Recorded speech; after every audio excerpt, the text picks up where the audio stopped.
capacitação das trilhas urbanas. É um projeto que nós temos há quase 30 anos, né, e que tem sido importante para pensar a cidade, pensar, refletir sobre a cidade. Pode passar. Oh, meu Deus, esse negócio de... Passe, por favor. Pronto, pode passar. Vai ser ruim esse negócio. Então, o curso de captação, capacitação, o que é a nossa questão? O que diferencia de uma trilha turística para uma trilha do nosso programa de geografia? O que é um turismo científico? E aí, outra coisa que eu pergunto é qual o olhar do geógrafo nas trilhas urbanas? Se é o mesmo de um historiador, de um arquiteto, de um pintor, de um literata? Né? Que as nossas trilhas urbanas vai diferir das trilhas literárias do Tiago.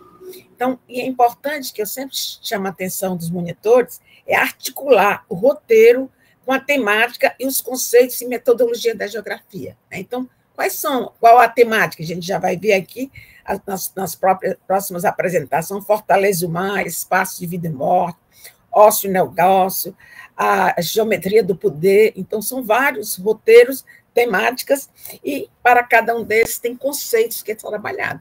Tem alguns que perpassam todos, como é o caso de espaço urbano, configuração espacial, paisagem, região, rede urbana, redes técnicas, territórios, então, vários outros lugares, né? Então, vários outros que merecem estar discutindo.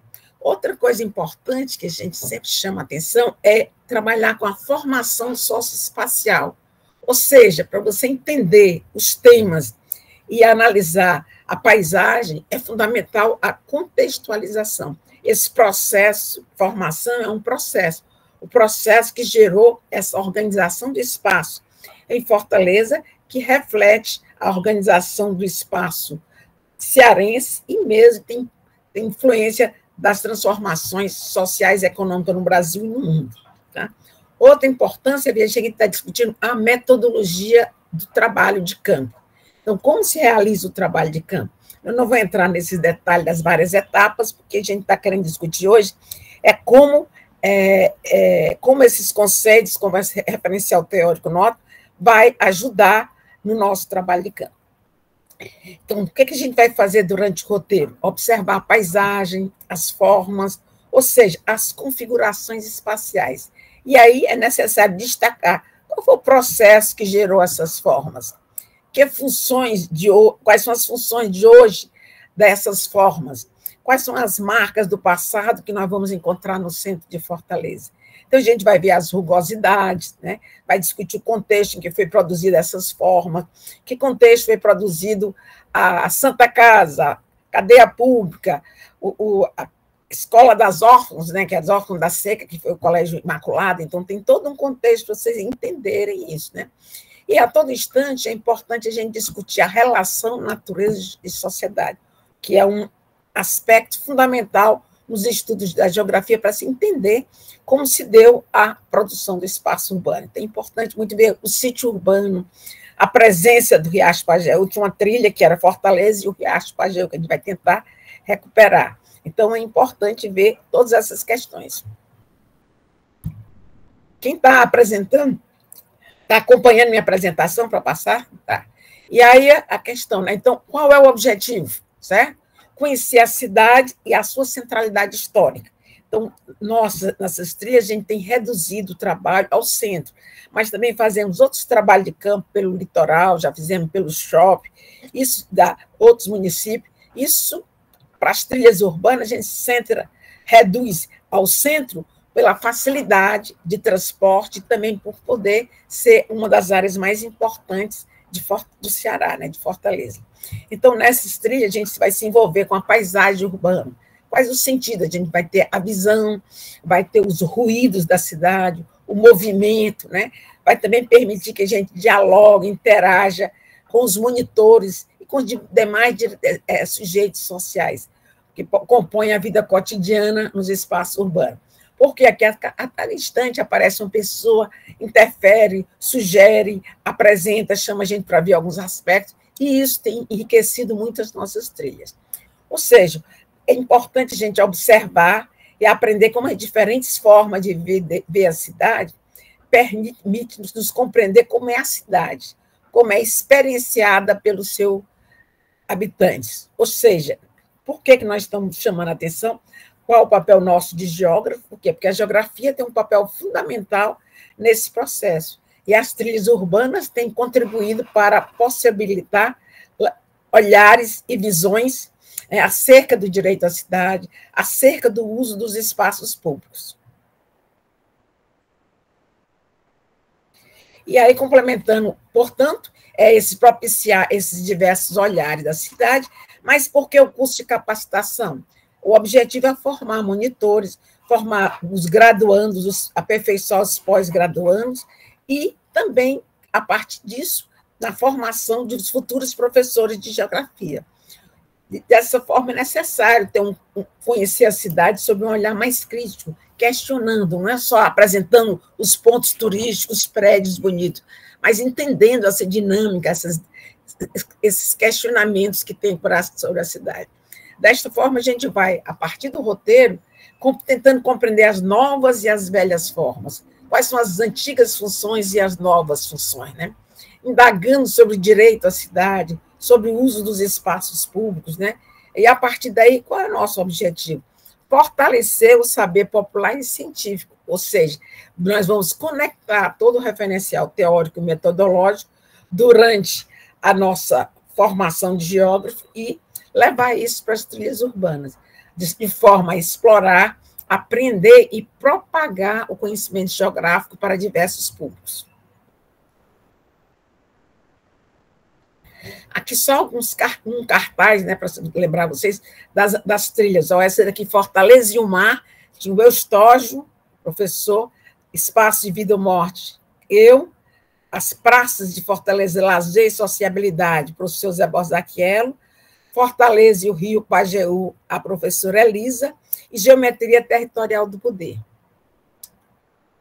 Alguns símbolos, né?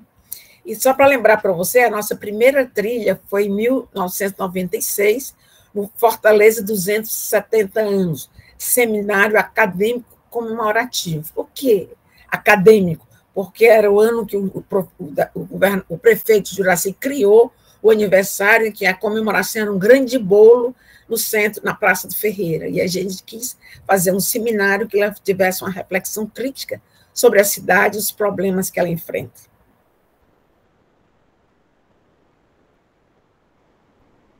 E aí, por que o centro da cidade? Porque ele é o lugar mais importante para compreender os processos que correram e continuam transformando a cidade. O centro, ela reflete as transformações. E, a partir do centro, a gente vai poder fazer uma leitura do espaço geográfico com base nos vários conceitos geográficos.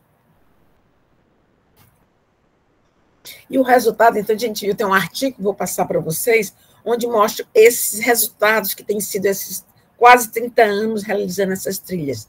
Ela construiu, a partir daí, um sentimento de pertencimento entre os participantes.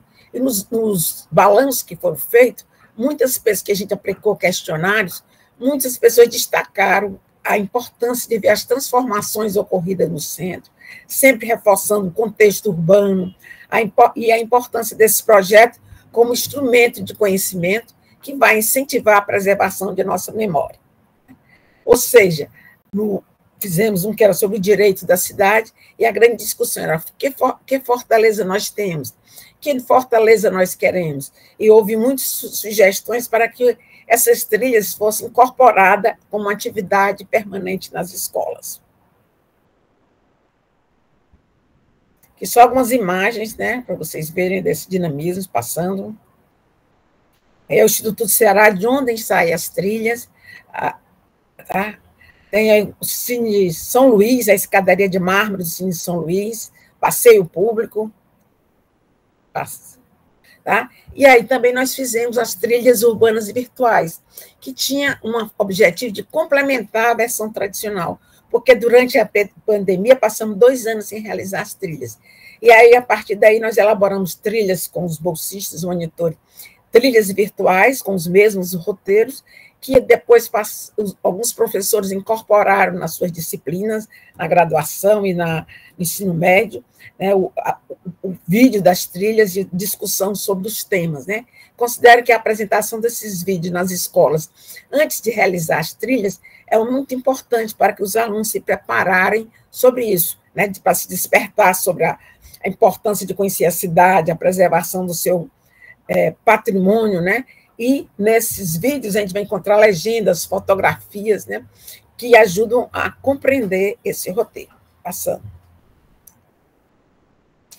Uma questão que eu chamo a atenção sempre nas disciplinas é que para você entender a cidade, não dá para ela entender ela isoladamente, porque a cidade está ligada à sua região. A cidade ela tem um papel fortalecido na rede urbana cearense, ou do nordestina mesmo. E é importante a gente estar sempre relacionando a cidade e a região, como também os estudos do intraurbano, como está organizando o intraurbano, o arranjo espacial da cidade de Fortaleza, do centro de Fortaleza e dos bairros. E nessa discussão a gente chama atenção essa importância. Por que tratar o urbano regional? Porque a cidade comanda a região, né? E as cidades se transformam para atender as demandas da região. Ou seja, é importante para a gente, quando for apresentar o centro da cidade para os nossos visitantes, ter uma ideia da formação socioespacial. Como é que o passado organiza, ajuda a entender o presente e pensar o futuro. Como a história do Ceará tem um impacto na organização do espaço intraurbano, a questão das migrações rurais urbanas, o surgimento das favelas, o encortiçamento do centro. Né? Então, é importante a gente entender o que levou ao esvaziamento do centro, a expansão da cidade com o avanço do meio técnico, o surgimento do bonde de transporte público, bonde puxado a burro, depois os bondes elétricos, que permitiu a expansão da cidade, né? E que deu também o surgimento dos bairros. E hoje a gente vê que Fortaleza não está só nos limites políticos administrativos. Ele o transbordou para os bairros, para os municípios vizinhos, com as fábricas, no distrito industrial de Maracanaú, em Horizonte, Pacajus, Caucaia, com os conjuntos habitacionais, com os condomínios horizontais em outros municípios, como Aquiraz, Caucaia, Eusébio, os resorts no litoral, as casas de banheiro, como também o aterro sanitário e outros que é fora de Fortaleza. Ou seja, a gente está vendo esse processo de metropolização, outro conceito, que a gente vai tratar dessa integração dos municípios à dinâmica metropolitana, que gerou esse processo de conurbação e formou esse aglomerado urbano. Né? A região metropolitana foi criada em 1973 e depois foi sendo ampliada. Hoje tem 19 municípios, começou com 5.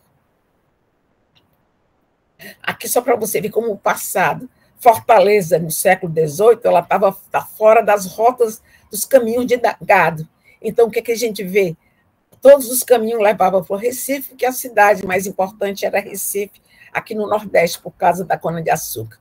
E no Ceará, as cidades mais importantes eram Sobral, Icó, Quixeramobim, Caricrato, então eram Aracati, né? Eram cidades que em Fortaleza não eram tirar a função puramente administrativa. Então, tem que entender esse processo quando Fortaleza entra na rota, quando passa a exportar algodão e a riqueza, em vez de sair pelo porto de Recife, passa a sair pelo porto de Fortaleza, e os comerciantes mudam para a capital, investem em Fortaleza, constroem seus palacetes, e vai ter os clubes, vai ter os bancos, vai ter o cinema.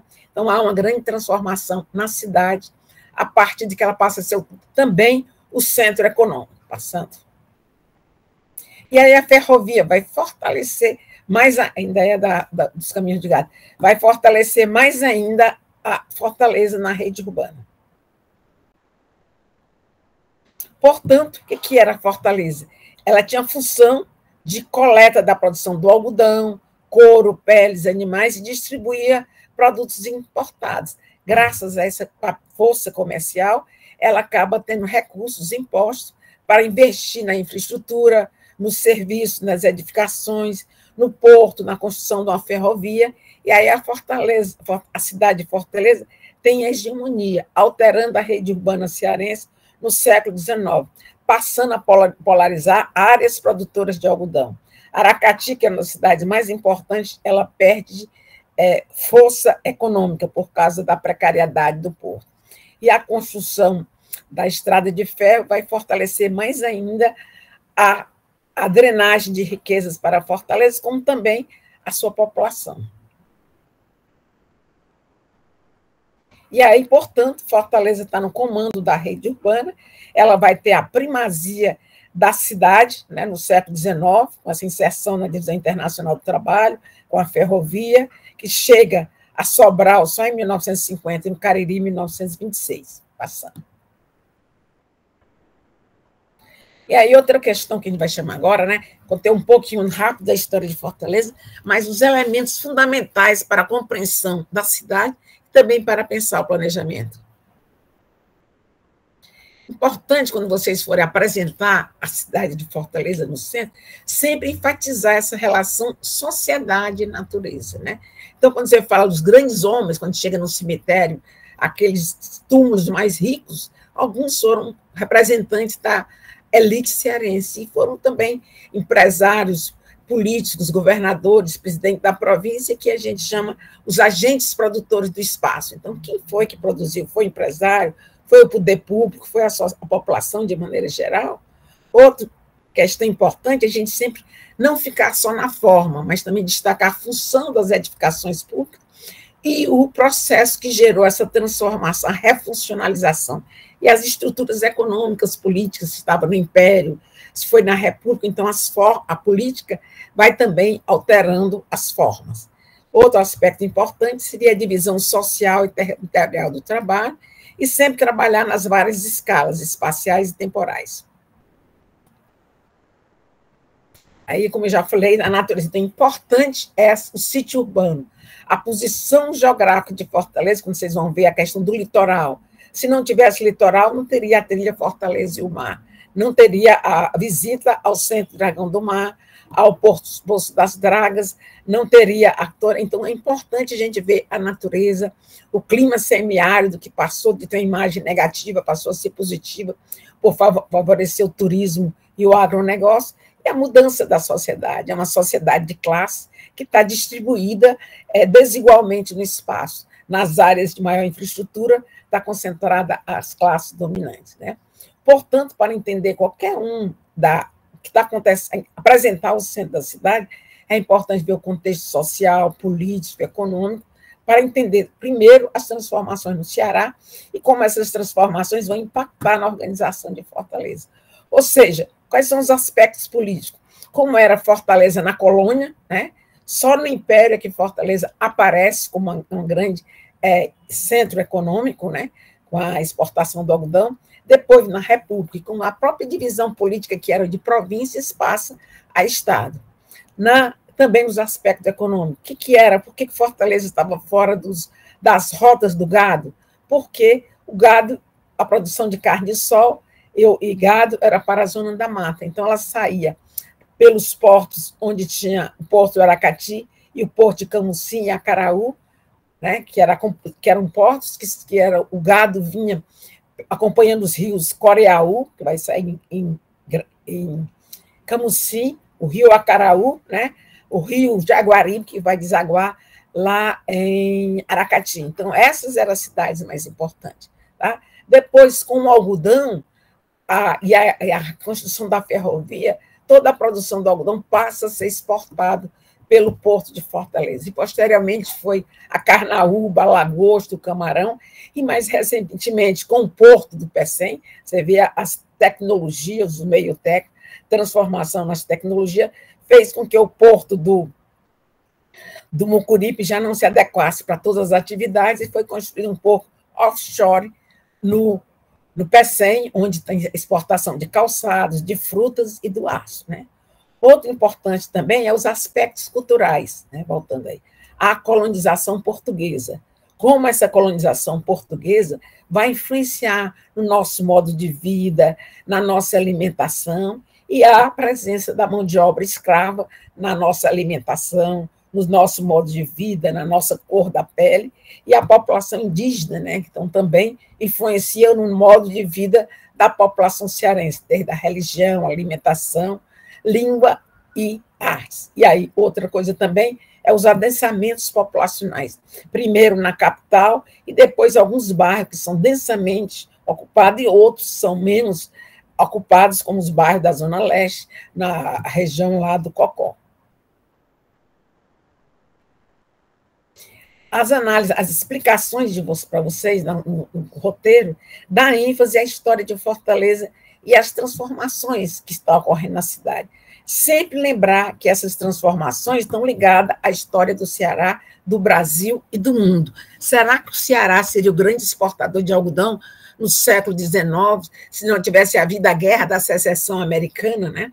Onde os americanos deixaram de exportar algodão para a Inglaterra e a Inglaterra foi buscar outros mercados. E é nesse momento que o Ceará se insere na Divisão Internacional do Trabalho, passa a exportar muito algodão, gerar muitas divisas para o Estado, que era província ainda, e essa riqueza acaba se concentrando na capital. Então, aqueles vários prédios que a gente encontra no centro da cidade, a Caixa Econômica, a cadeia, a Assembleia Legislativa, que é o Museu do Ceará, o Colégio do Imaculada, são todos prédios que foram resultado dessa concentração de riqueza que se materializou tanto nos casarões como nas edificações públicas, né? Portanto, a gente vê, quando você vai na escala temporal, o que era o papel de Fortaleza no século XIX, século XVIII, até agora, né? Ou seja, a gente está descarregando que eu sei. Desculpe, meu computador estava descarregando. Estava em outro lugar. Tá? Ou seja, como é esse papel que era puramente defesa e para atender a população local, e hoje, no presente, está inserido na divisão internacional do trabalho, com a globalização, com a agroindústria, as frutas, a exportação de fruta, turismo internacional, a indústria, o comércio, né? Tudo isso são funções, novas funções que o espaço, tanto do de Fortaleza como do centro, se altera. Ou seja, é importante ver sempre a escala, não explicar nada isoladamente, ver sempre a escala nacional e a globalização.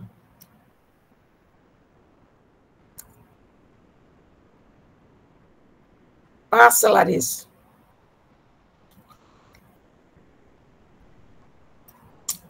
Oi, acabou-se? Larissa?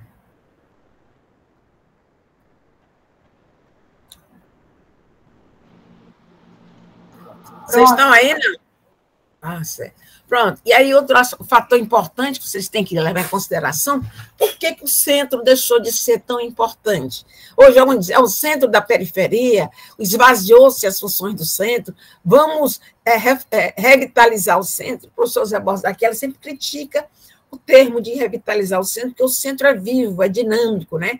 Mas ele vai se modificando em função da descentralização de algumas atividades. As atividades administrativas que saíram do centro, como o Palácio da Abolição, né? Isso foi para a Aldeota, e hoje o Palácio da Luz, que era o centro do Poder Executivo, assumiu o papel das academias, Academia Cearense de Letras. Então, você vai ver as outras assembleias legislativas, foi lá para o Dionísio Torres, né? A Câmara dos Vereadores também saiu para a Aldeota. Então, há uma transformação do centro. São fatores, são agentes produtores do espaço que geraram a expansão. Primeiro, o poder público construindo as linhas de bonde, que permitiu o surgimento dos bairros, Jacarecanga, Benfica, Aldeota, né?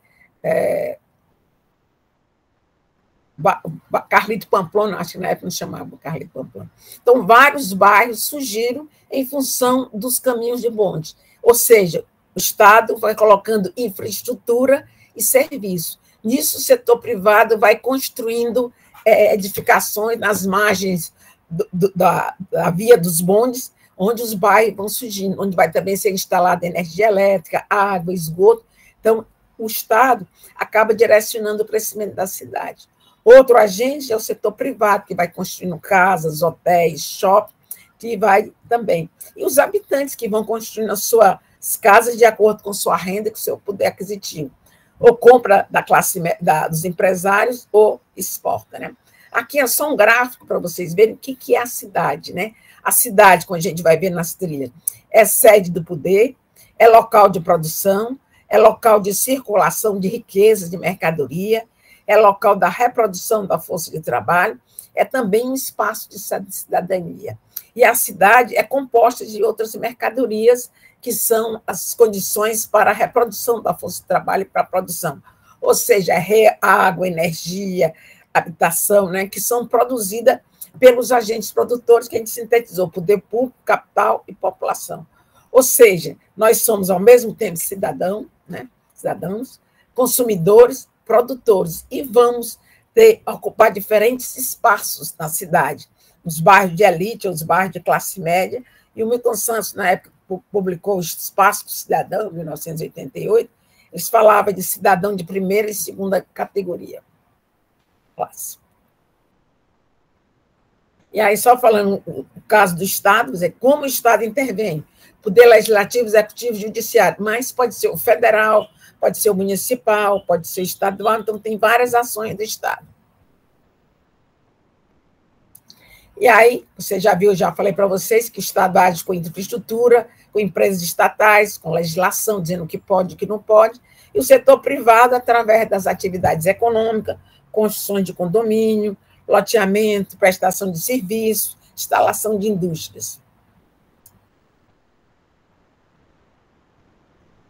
E tudo isso que eu estou falando, o que a gente está querendo ver? É como está organizado o espaço de Fortaleza e o espaço do centro da cidade, que é onde nós vamos levar os nossos convidados. Ou seja, essa organização do espaço está ligada na divisão social do trabalho, na divisão territorial do trabalho, onde o centro hoje tem a função de centro comercial de serviço, e os bairros residenciais e alguns setores de comércio, outras centralidades surgiram, né, como processo de metropolização, e também o setor informal, né, que acabou se concentrando muito no centro de Fortaleza. Então, você vê a organização do espaço, é importante entender qual foi a lógica, que processo gerou essa configuração espacial do centro, onde a cidade era monocêntrica, só existia o centro tradicional, e hoje nós temos uma metrópole que ultrapassa os limites administrativos com esse processo de metropolização. Tá? E aí, portanto, é importante a gente ver como a ação desses atores, agentes, eles repercutiram na organização do espaço, gerando tanta diferenciação, bairros comerciais, residenciais, e a desigualdade, bairros ricos e bairros pobres, bairro com rede de água e esgoto e bairros carentes, né? Então, essa é uma das grandes questões que a geografia a todo instante está trabalhando, diferenciação e, ao mesmo tempo, desigualdade. E isso gerou vários problemas urbanos de ordem ambiental, social, o déficit habitacional com a expulsão de população pobre para a periferia, a autossegregação com os condomínios de luxo, a fragmentação socioespacial, né? E a outra, a justaposição, bairros, conjuntos, população, as favelas justapostas a habitações de ricos. A gente vê aqui o Campo do América, é um bom exemplo, que é um bairro, uma comunidade popular, ao lado dos condomínios de luxo dos maiores milionários de Fortaleza. E outro problema é da violência, da falta de transporte, dificultando a mobilidade e a acessibilidade dos moradores. E aí você vê só algumas imagens dessa contradição que é essa Fortaleza que nós temos. Tem uma imagem de Fortaleza, Rio de Janeiro e São Paulo. E aí outro aspecto que a gente sempre vai tratar durante o trabalho de campo, a gente não ficar só na descrição, na forma, contando uma historinha, né? A gente trabalhar com essas categorias de análise da geografia que vão permitir a gente dar conta dessa totalidade social em sua espacialização. Milton Santos diz que é importante a gente ver como os homens organizam a sociedade no espaço, qual a concepção que ele tem desse espaço e qual o uso que que ele faz desse espaço que vai sofrendo mudanças. Então, quando ele fala a forma é a aparência, o processo é a ação, a industrialização, a urbanização, sempre fala, termina em ação, está ligado aos processos. A função é a atividade desenvolvida, né? E as estruturas são essas sociais, políticas e econômicas. Tá? Então, a gente vai só citando aqui como as formas, né? As formas, elas podem desaparecer ou absorver outras funções. Roberto Lobato fala da destruição criadora, é a substituição das formas espaciais no capitalismo. Tem a música do Caetano Veloso, que vai falar da força da grana que erra e destrói coisas belas, né? E aí você vai vendo as transformações, surgimento de oficinas, florestas, né? Que vai transformando a cidade de prédios. Portanto, é importante a gente observar que algumas formas que a gente vai encontrar no centro, né, elas tiveram força de permanência, tem a força de inércia. Por quê? De um lado, é o capital. Vale a pena destruir aquele imóvel para construir outro no local? Então, é um capital, um investimento. Será que aquele investimento ainda tem remuneração desse capital investido? E outro aspecto é o valor simbólico, né? Então, você vai ver hoje, por exemplo, alguns prédios na Meireles, de 3 andares, eles já não têm... o terreno vale mais do que os apartamentos que estão lá. Então, geralmente, o investidor compra aqueles em torno do Náutico, em torno do Ideal, a gente está vendo na beira-mar, vários edifícios sendo destruídos para ser construído edifício de 50 andares. Ou seja, a remuneração do capital investido já não valia a pena.